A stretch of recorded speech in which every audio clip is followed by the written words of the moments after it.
deadliest job in the galaxy? Humans said yes immediately. The emergency broadcast crackled across every communication channel in known space, cutting through the usual chatter of merchant vessels and patrol ships with the urgent authority of the Galactic Council. Commander Zethrak of the Altarian Defense Force paused mid-stride on his ship's bridge, his forearms freezing as the message began to repeat for the third time in as many hours. All capable species are hereby requested to volunteer for emergency salvage operations in the Vorthan Nebula. Warning: extreme radiation levels, unstable gravitational fields, and hostile entities confirmed. Mission survival rate estimated at 12%. Compensation substantial for families of participants. The bridge fell silent, except for the soft hum of life support systems. Zethrak's crew exchanged meaningful glances, their expressions ranging from concerned to outright horrified. The Vorthan Nebula was legendary among spacefaring civilizations, not for its beauty or resources, but for being an absolute death trap that had claimed more ships than any other region in the galaxy. "Sir," his communications officer, a nervous Quillan named Pip-Eek, spoke up with his voice barely above a whisper. "The Council must be truly desperate to send that message.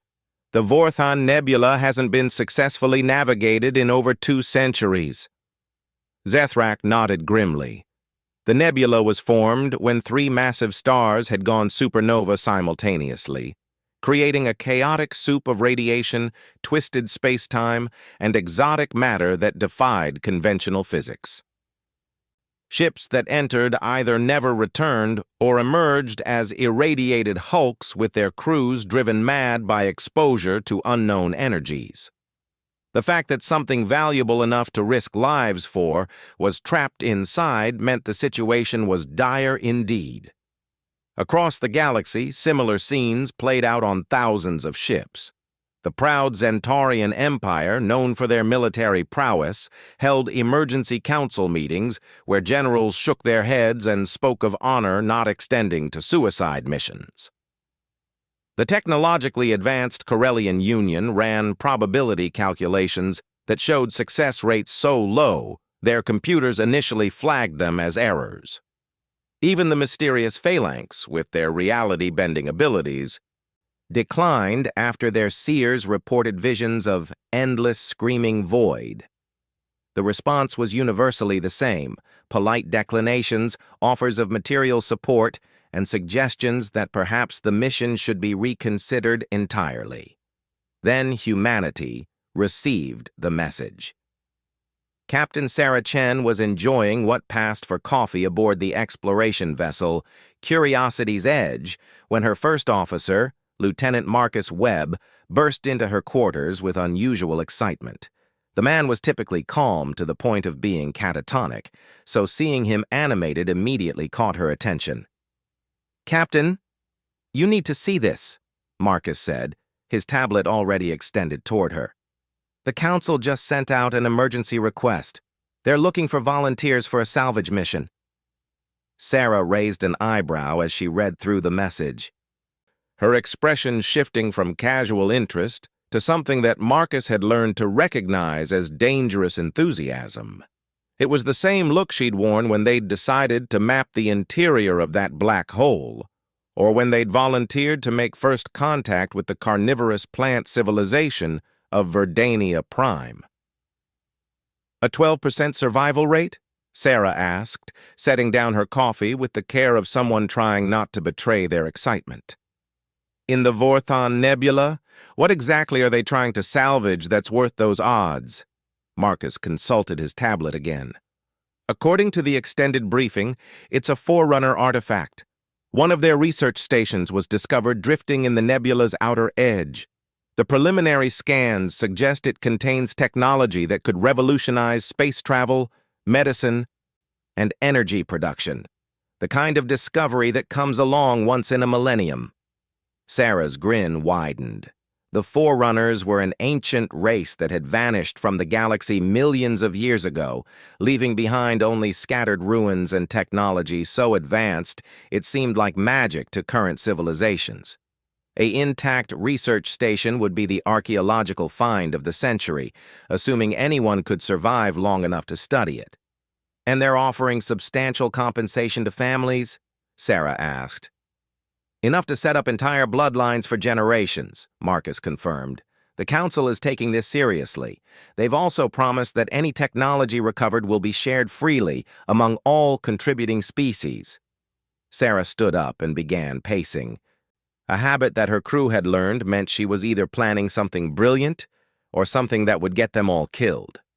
Often both. "Marcus, how long since humanity joined the Galactic Council?" she asked. "About 30 years, Captain. We're still considered one of the newer species. And how many times have we been given opportunities to prove ourselves, to show that we belong among the established civilizations?" Marcus began to see where this was heading and felt a familiar mix of pride and terror. "Not many, Captain. Most species still see us as aggressive primitives who got lucky with faster-than-light travel." Sarah nodded. "Exactly. The Altarians think we're too violent. The Corellians think we're too stupid. The Zentorians think we're too chaotic. This is our chance to show them what humans are really capable of." Within hours of the broadcast, response messages began flooding back to the Galactic Council headquarters on Nexus Prime. The pattern was predictable and disappointing. Species after species declining the mission with various degrees of diplomatic language. Some offered resources or technical support. Others suggested alternative approaches or questioned the wisdom of the mission entirely. Council Administrator Vexiani, an ancient Etherian whose translucent form flickered with stress patterns, reviewed the responses with growing despair. Her species had overseen galactic affairs for millennia, priding themselves on finding solutions to impossible problems. But this situation seemed truly hopeless. "Perhaps we should consider the Zentorian suggestion," offered her aide, a young Corellian named Jakim. "They propose using automated probes instead of crewed missions. The technology loss would be significant, but at least no lives would be at risk." Vexiani's form dimmed further. "The energy fields in the nebula disable all known automation within minutes. We've already lost 17 probe ships. No, if the artifact is to be recovered, it must be done by living beings capable of adaptation and problem-solving in real time." "Then perhaps it's simply not meant to be recovered," Jackham said gently.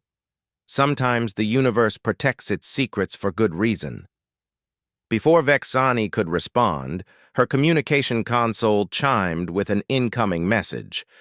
The identifier showed it was from the human vessel, Curiosity's Edge, which meant little to her until she realized it was the first response they'd received in over 6 hours. She activated the message, expecting another polite declination. Instead, the holographic image of a human female appeared, wearing what appeared to be a standard exploration uniform, but carrying herself with the confidence of someone who had faced impossible odds before. "Council Administrator Vexiani," Captain Sarah Chen began. "I am Captain Sarah Chen of the human exploration vessel Curiosity's Edge. We have received your emergency broadcast regarding the salvage mission in the Vorthan Nebula." Vexiani found herself leaning forward despite herself. There was something in the human's tone that was different from the other responses she'd received. "We would like to volunteer for the mission," Sarah continued, and Vexiani's form brightened with shock. "However, we have some conditions and requests for additional information before we proceed." Jackim looked at his superior in surprise. "Administrator, surely they don't understand the true nature of the danger. Perhaps we should—" "Shush," Vexiani said, waving a translucent appendage for silence. She had lived for over 3,000 years and had learned to recognize when something significant was happening. "Continue the message." Sarah's image continued speaking. "First, We need complete technical specifications of the nebula's hazards. Our scientists want to run their own probability calculations. Second, we require a detailed layout of the target station based on your preliminary scans. And third, we want to know exactly what kind of forerunner technology we're risking our lives to recover. The human paused, and her expression shifted to something that Vexani had never seen directed at the council before. Determination mixed with what almost looked like eagerness. We understand the risks, Administrator. A 12% survival rate means that statistically we probably won't come back. But my crew and I have been exploring the unknown for our entire careers. This is exactly the kind of challenge that humans excel at. The impossible mission that everyone else is too sensible to attempt.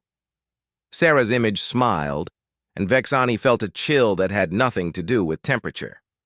Besides, the human captain added, you said the survival rate was 12%. That means there's a chance. And humans have a long history of beating impossible odds when something important is at stake. The message ended, leaving Vexani and Jakim staring at the empty hologram projector in stunned silence. Around them, the council chambers continued their normal quiet hum, but both beings felt as though something fundamental had just shifted in the galaxy's balance. Should we send them the technical specifications they requested? Jakim asked uncertainly. Vexani was quiet for a long moment, her form flickering with complex patterns that indicated deep thought. Finally, she turned to her aide with an expression that was part hope and part fascination. Yes, she said, and prepare a full briefing package. Include everything we know about Forerunner technology and the specific artifacts detected on the station. If these humans are genuinely willing to attempt what every other species in the galaxy considers suicide, then they deserve to know exactly what they're facing. As Jakim hurried to compile the requested information, Vexani remained at her console, staring at the point where Sarah Chen's hologram had stood. In all her centuries of dealing with the various species of the galaxy, she had never encountered a response quite like this one. Most civilizations approached dangerous situations with careful analysis, extensive safety protocols, and conservative risk assessment. Humans, apparently, heard 12% survival rate and asked for more details so they could improve their chances. It was either the most foolish thing she had ever witnessed or the most inspiring. Given humanity's brief but eventful history in galactic affairs, it could very well be both. The technical briefing arrived within hours, and Sarah Chen gathered her senior staff in the ship's main conference room to review what they were actually volunteering for. The room fell silent as the holographic display materialized, showing a three-dimensional map of the Vorthon Nebula that looked more like a vision of hell than a region of space. Well, Chief Engineer Rodriguez said, after studying the swirling maelstrom of energy and debris, I can see why nobody else wanted this job. She highlighted several sections of the map with her laser pointer.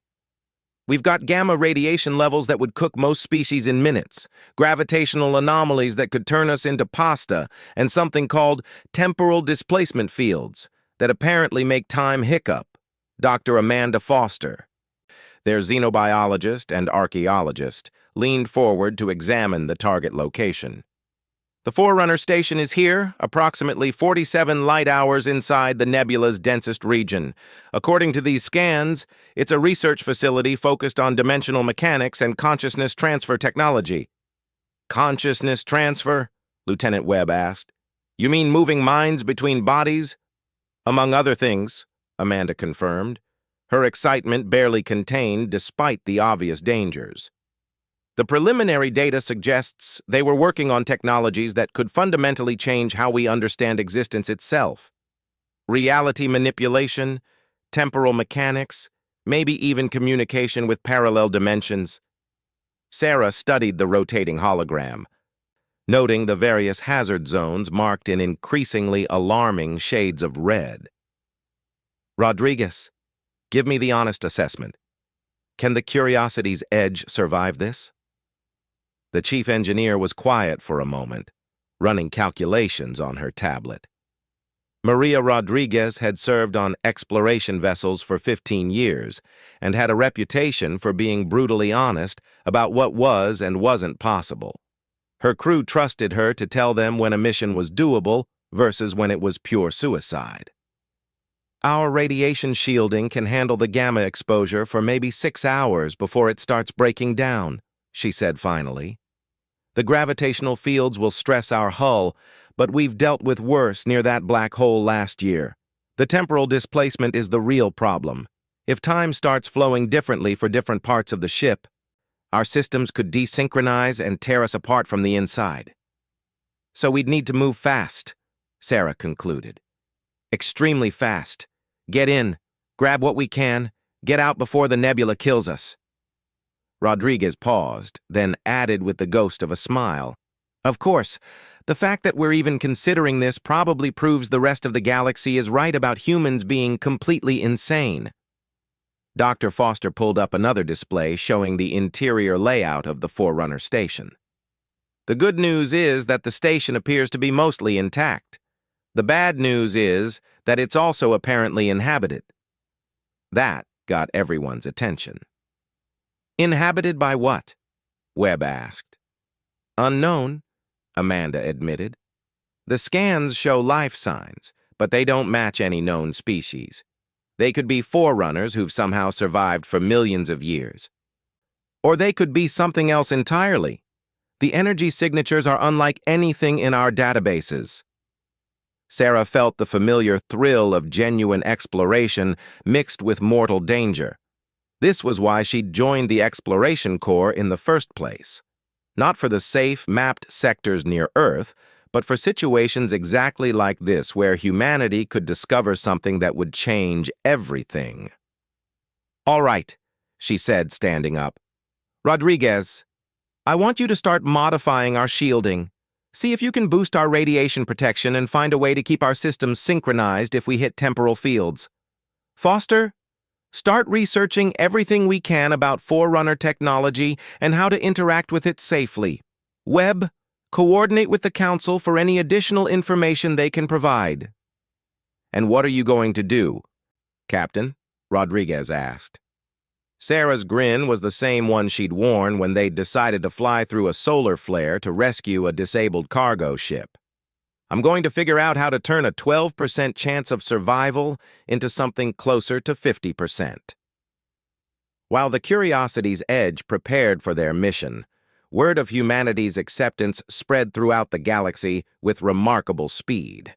The response was a mixture of admiration, confusion, and genuine concern for the species that seemed to have a death wish. On the Altarian homeworld, Commander Zethrak found himself in a heated discussion with his fellow officers about the human decision. "They're either the bravest species we've encountered or the most foolish," his second-in-command, Officer Kalathis, observed. "Possibly both. I've read the reports from their previous missions," Zethrak said, pulling up holographic files. "They've succeeded in situations where the odds were even worse. Remember the Andromeda Station incident? Or when they made first contact with the Silicon-based collective in the Magellanic Cloud? Other species calculated the risks and walked away. Humans calculated the risks and found ways to beat them." "But this is different," Kalathis protested. "This isn't just dangerous, it's mathematically almost certain death. No amount of human stubbornness can overcome physics." Zethrak was quiet for a moment, then pulled up a different file. "Do you know what humans call missions like this? They have a phrase, 'Someone has to try.' Not because the odds are good, but because if no one tries, the odds become zero." Meanwhile, in the laboratories of the Corellian Union, scientists were running their own analyses of the human decision. Dr. Zackrath, one of their most respected physicists, stared at the probability matrices with something approaching bewilderment. "I don't understand their logic," he told his research partner. "Every calculation shows that this mission is virtual suicide. Even if they somehow reach the station, the chances of extracting anything meaningful and returning alive are infinitesimal. Perhaps that's exactly why they're willing to try." his colleague suggested. We see impossible odds and conclude the mission isn't worth attempting. Humans seem to see impossible odds and conclude that someone needs to prove they're not actually impossible. But that's not how mathematics works, Zakrath protested. Probability doesn't care about determination or courage. No, his colleague agreed. But perhaps humans have learned something we haven't about the difference between highly improbable and actually impossible. Back aboard the Curiosity's Edge, Sarah was reviewing the crew roster and making the hardest decisions of her command career. Despite the unanimous enthusiasm from her people, she couldn't ethically take everyone into the nebula. Someone needed to survive to tell their story if things went wrong. Captain, Webb said, appearing at her ready room door, I've been thinking about the mission parameters. What about them? We're treating this like a standard salvage operation, but maybe we should be thinking about it differently. Webb sat down across from her. What if instead of trying to bring the entire station back, we focus on getting specific pieces of technology, smaller targets, faster extraction? Sarah nodded slowly. That's actually not a bad idea. The smaller our target, the less time we need to spend in the nebula. She pulled up the station schematics again. What does Foster think are the most important systems to recover? She's identified 3 primary targets, Webb said, consulting his notes. First, what appears to be their central computer core, which should contain their research data. Second, a device that seems to be some kind of dimensional gateway generator. And third, something she's calling a consciousness matrix that might be how they achieved their advanced understanding of sentient life. Any one of which would be the discovery of a lifetime, Sarah mused. And any of which would probably be impossible to understand without years of study. That's where Dr. Foster had an interesting suggestion, Webb continued. What if we don't try to understand the technology? What if we just focus on recovering the Forerunners themselves? Sarah looked up sharply. You mean the life signs on the station? Think about it, Captain. If there are actual Forerunners still alive in there, they're worth more than any technology. They could answer questions we haven't even learned to ask yet. And from a practical standpoint, living beings are easier to transport than massive technological systems. It was a compelling argument, but it also raised new complications. Assuming they're actually Forerunners and not something that moved in after they left, Sarah pointed out. And assuming they're willing to come with us. And assuming we can communicate with them at all. All big assumptions, Webb admitted, but potentially much more valuable than any device we could recover. Sarah stood up and walked to her viewport, looking out at the stars while she considered their options. Every choice involved enormous risks, but that had never stopped humans before. The question was, which risk offered the greatest potential reward? Get Foster and Rodriguez up here, she decided.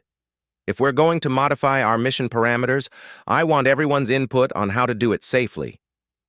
An hour later, the senior staff had assembled again, this time with a very different focus. Instead of planning a technological salvage operation, they were now discussing the most dangerous first contact mission in human history.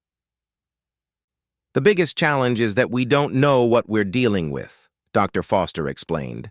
The life signs could be anything from preserved Forerunners in stasis to some kind of energy beings that evolved in the station over millions of years. Our approach will need to be flexible enough to handle multiple possibilities. From an engineering standpoint, Rodriguez added, focusing on live extraction is actually easier in some ways. We don't need to worry about safely removing delicate machinery. We just need to create a secure environment for whatever we find and get out fast. But that assumes they want to leave, Webb pointed out. What if they've been guarding the station for millions of years? What if they consider us invaders? Then we'll have to convince them that we're not, Sarah said simply. Humans have a long history of successful first contact. We're good at finding common ground with species that are completely different from us. Captain, Foster said hesitantly, there's one more thing to consider. If these are actual forerunners, they're probably more advanced than anything we've ever encountered. They might see us the way we see insects. The risk isn't just that they won't cooperate, it's that they might not even recognize us as intelligent life. Sarah considered this, then smiled. Dr. Foster, in all your studies of human history, have you ever found a situation where someone told us we weren't smart enough to accomplish something and we just accepted that assessment? Foster grinned, despite herself. No, Captain. Usually we take it as a challenge. Exactly. Sarah looked around the table at her crew, seeing the same mixture of excitement and determination that had carried them through dozens of impossible missions. So here's what we're going to do. We're going into that nebula. We're going to make contact with whatever we find on that station, and we're going to bring back the greatest discovery in galactic history. And if the odds are still only 12%? Rodriguez asked. Sarah's smile widened. Then we'll just have to make sure we're in the lucky 12%. 3 days later, the Curiosity's Edge approached the outer edge of the Vorthon Nebula, and Sarah Chen understood why every other species in the galaxy had declined this mission. The nebula stretched before them like a cosmic wound, its swirling clouds of superheated gas and exotic matter creating patterns that hurt to look at directly. Energy discharges larger than solar systems lit up the darkness in colors that had no names, and space itself seemed to bend and twist in ways that made her instruments scream warnings. Radiation levels are already climbing, Rodriguez reported from her engineering station. Our shielding is holding, but I'm reading gravitational anomalies that could turn problematic once we're deeper inside. Long-range sensors are picking up the station, Webb added, his voice tight with concentration. It's approximately where the Council said it would be, but it's moving. Moving how? Sarah asked, moving to look at his display. It's not following any predictable orbit.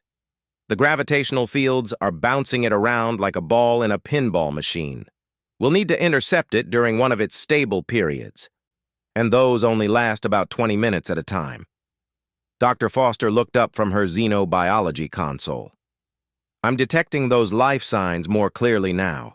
Whatever's on that station, there are definitely multiple entities. They seem to be concentrated in what would have been the command center and research labs. Sarah took a deep breath, feeling the familiar calm that settled over her before dangerous operations. This was the moment where careful planning gave way to instinct and improvisation, where all their preparation would either pay off or prove inadequate. Take us in, she ordered. Best possible speed while maintaining structural integrity. Rodriguez, I want updates on our shielding every 30 seconds. Foster, keep monitoring those life signs for any changes. Webb, plot us an intercept course for the station's next stable period. The Curiosity's Edge plunged into the nebula like a submarine diving into an alien ocean. Almost immediately, the ship's systems began registering stresses that pushed them to their operational limits. The radiation shielding flickered under bombardment from particles that shouldn't have existed, while gravitational waves twisted the hull with groaning protests that echoed through the corridors. Temporal displacement field in 30 seconds, Webb warned. All hands, prepare for potential time differential effects. Sarah gripped her command chair as reality seemed to hiccup around them. For a moment that lasted both forever and no time at all. She could see multiple versions of her bridge crew existing simultaneously, like a photograph with multiple exposures. Then the effect passed, leaving everyone slightly nauseous but otherwise intact. "Report," she called out. "All systems operational," Rodriguez replied, though her voice sounded strained. "That was just a minor temporal eddy. The major displacement fields are still ahead of us." "Life signs on the station are responding to our presence," Foster reported with excitement. "Whatever's in there, they know we're coming. The energy patterns are changing, becoming more organized." "Organized how?" Sarah asked. "Like they're preparing for something. Could be defensive measures, could be a welcome committee." No way to know until we get there. The next hour was a nightmare of cosmic hazards that would have destroyed most ships in the galaxy. The Curiosity's edge rode gravitational waves that compressed time and space, dodged energy discharges that could have powered entire star systems, and somehow maintained course through a region where the laws of physics seemed more like gentle suggestions. "I'm starting to understand why the Forerunners put their research station here," Rodriguez said as they navigated around a stellar mass that existed in 7 dimensions simultaneously. "If you wanted to study the fundamental nature of reality, this would be the perfect laboratory. Everything that's impossible everywhere else happens naturally here." "Station coming into visual range," Webb announced. "And Captain, you need to see this." The main screen flickered to life, revealing something that defied easy description. The Forerunner station was massive, easily the size of a small moon, but it seemed to exist in constant flux. Its architecture flowed and shifted like living metal, surfaces rippling with patterns that suggested intelligence rather than simple design. Lights pulsed throughout its structure in rhythms that felt almost like breathing, and sections of it phased in and out of visibility as if existing in multiple realities simultaneously. "Incredible," Foster whispered. "It's not just a space station. It's some kind of living entity. Or at least a fusion of technology and consciousness that we don't have words for." "And it's definitely inhabited," Webb added, highlighting several sections of the station. "I'm reading energy signatures that suggest active control systems, life support, and what might be communication arrays." Sarah studied the display, noting how the station's movements seemed less random now that they were closer. "It's not being bounced around by the gravitational fields," she realized. "It's riding them, using the nebula's chaos as a form of propulsion." "Captain," Rodriguez said urgently, "we're approaching the edge of our safe operating time. If we're going to do this, we need to do it now." Sarah nodded. "Foster, can you establish any kind of communication with whatever's on that station?" "I can try. The station seems to be scanning us as intensively as we're scanning it. There might be a way to establish a dialogue through the sensor interactions themselves." "Do it. Webb, bring us to docking distance, but be ready for evasive maneuvers if things go wrong. Rodriguez, transfer all non-essential power to the shields." As the Curiosity's edge approached the station, the massive structure began to change. Sections of its hull flowed apart like curtains, revealing internal chambers that glowed with soft, welcoming light. At the same time, the chaotic energy patterns Foster had been monitoring resolved into something that made her gasp with recognition. "Captain, they're communicating," she said, her voice filled with wonder. "Not in words or images, but in mathematical concepts. They're showing us universal constants, physical laws, basic principles that any intelligent species would understand." "What are they saying?" Foster worked frantically at her console, trying to decode the flood of information. "Welcome, I think, and curiosity. They're as interested in us as we are in them. They want to know where we came from, how we found them, why we were brave enough to enter the nebula." "Tell them we're explorers," Sarah said. "Tell them we came because we couldn't resist the challenge of the impossible." Foster's fingers flew over her controls, translating concepts into the mathematical language the station entities seemed to understand. The response was immediate and overwhelming, a burst of communication that conveyed amusement, approval, and something that felt remarkably like respect. "They understand," Foster reported with excitement. "And Captain, they want to meet us in person. They're preparing a docking bay that can support our life support requirements." Sarah felt the thrill of successful first contact, mixed with the caution of someone who had survived this long by being careful. "Are we sure this isn't some kind of trap?" "The energy patterns suggest genuine curiosity and welcome," Foster replied. "But you're right to be cautious. We're dealing with intelligence so far beyond our current understanding that their intentions might be incomprehensible to us. On the other hand, Webb pointed out, they could have destroyed us the moment we entered the nebula if they wanted to. The fact that they're trying to communicate suggests they're at least willing to give us a chance. Sarah made her decision with the same instinct that had guided her through dozens of first contact situations. Dock with the station. Foster, you and I will go aboard. Webb, you have the bridge. If anything goes wrong, get the ship out of the nebula immediately. Captain, I should come with you, Rodriguez protested. If there's unknown technology involved, you'll need an engineer. And I should definitely come, Foster added. This is the archaeological discovery of a lifetime. Possibly several lifetimes. Sarah smiled at their enthusiasm. Both of you are coming. Webb, pick 2 security officers to accompany us and have the ship ready for immediate departure if necessary. The docking procedure was unlike anything they had experienced before. The station's hull flowed around their airlock like liquid metal, creating a perfect seal without any of the usual mechanical connections. Atmospheric analysis showed that the environment beyond was not only breathable for humans, but seemed to be actively adjusting to optimize for their physiology. That's impossible, Rodriguez muttered, studying her readings. How do they know enough about human biology to create a perfect breathing environment? We've never encountered them before. Maybe they're fast learners, Foster suggested. Or maybe they have ways of gathering information that we don't understand yet. The airlock opened to reveal a corridor that was clearly designed for beings much larger than humans, but which seemed to be actively resizing itself to accommodate their smaller stature. The walls were covered in patterns that shifted and flowed like living art, and the lighting adjusted automatically to provide perfect visibility without causing discomfort. Definitely living technology, Foster observed, running her scanner over the walls. The entire station appears to be a single organism, or at least a fusion of biological and technological systems that function as one entity. They followed the corridor deeper into the station, passing chambers filled with equipment so advanced it looked like sculpture.